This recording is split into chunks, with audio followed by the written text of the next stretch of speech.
Okay, hello everyone. Today we will be performing a shellcode analysis which is being generated by Meterpreter. It is an encrypted shellcode which is being used to download a second stage of the malware from an encrypted URL. Okay, so let's take a look at the shellcode itself. It hex editor. If I drop this, as you can see, all of the data is being encrypted and we can't able to see the URL or any other indicator of compromised data.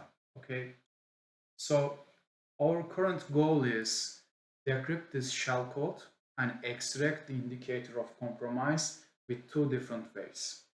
One of them is manual debugging and another way is TinyTracer.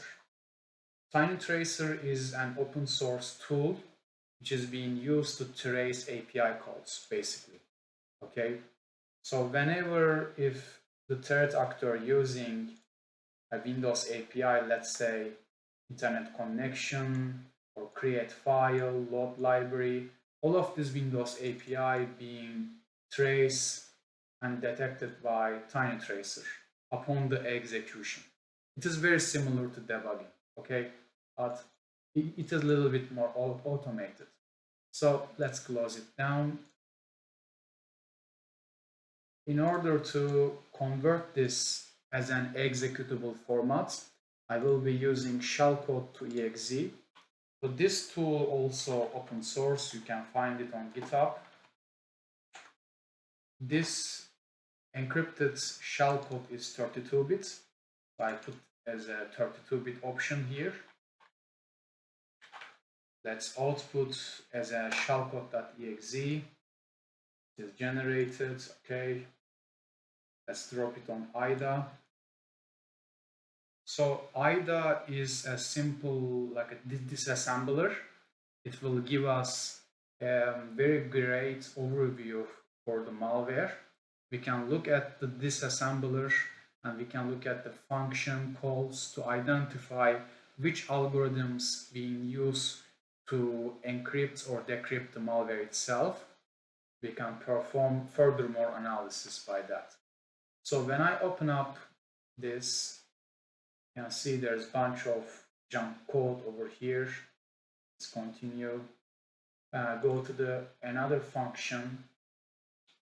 So it is pretty small, by the way. There is only two functions. We can quickly identify a for loop. It is very strange. And there is an XOR operator over here. So let's put a breakpoint and perform the debugging.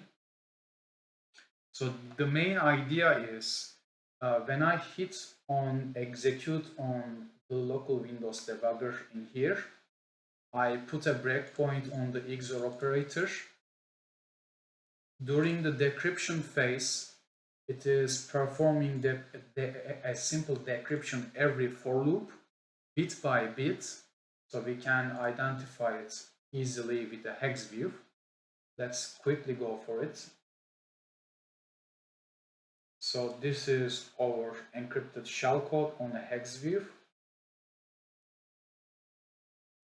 As you can see, all of them is encrypted.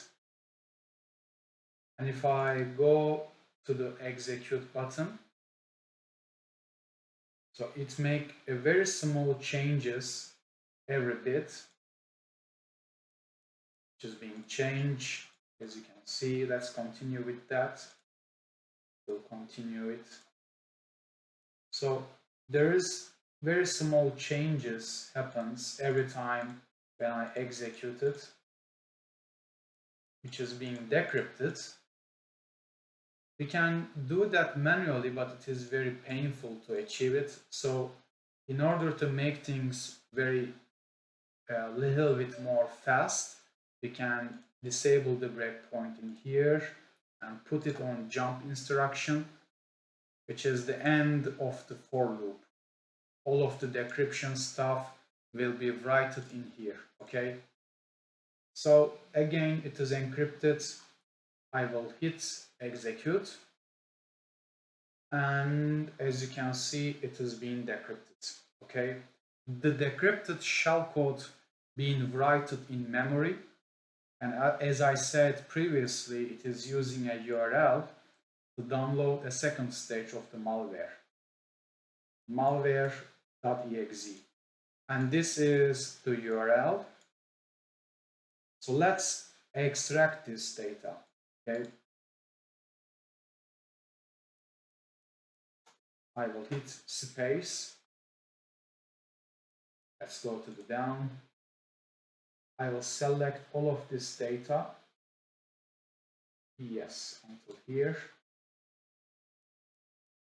There is a keyboard shortcut in IDA. It's called A.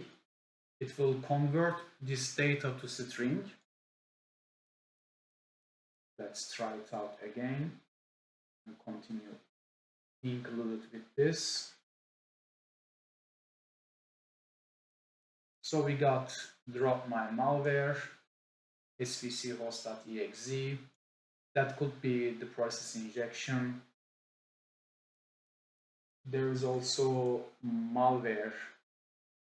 Yeah, this one.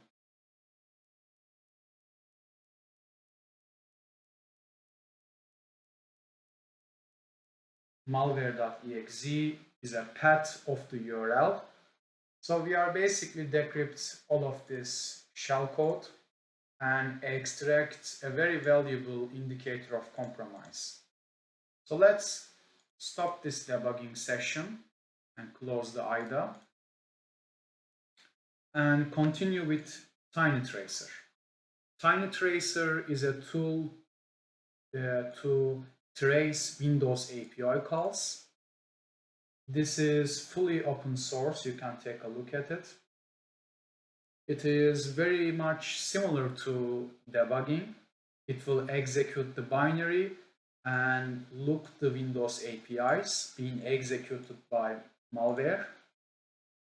In order to use that tool, you need to install the pin software, and under that you can see there's a tools TinyTracer. I just installed it inside the GitHub project, and we have parameters. As I told, they are Windows APIs. And when I execute this malware with TinyTracer, it will trace these Windows APIs together as decrypted data. So let's try it out.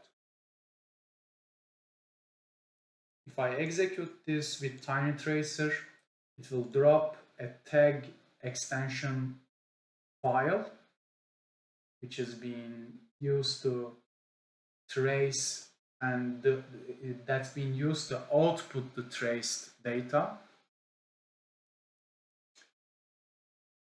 It has been executed and it is done.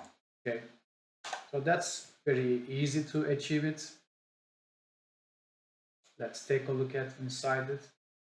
So again, it is using and tracing some of the Windows API functions like Internet Open Load Library, HTTP Open Request.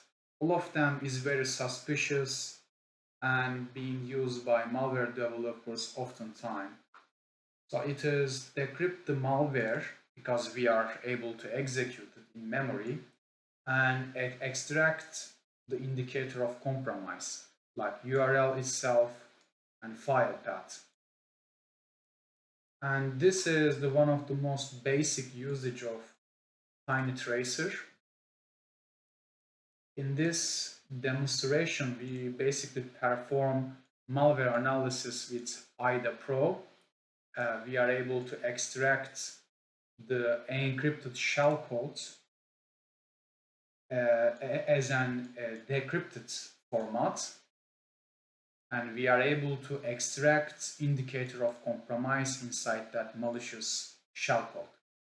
So thank you for your listening and have a great day.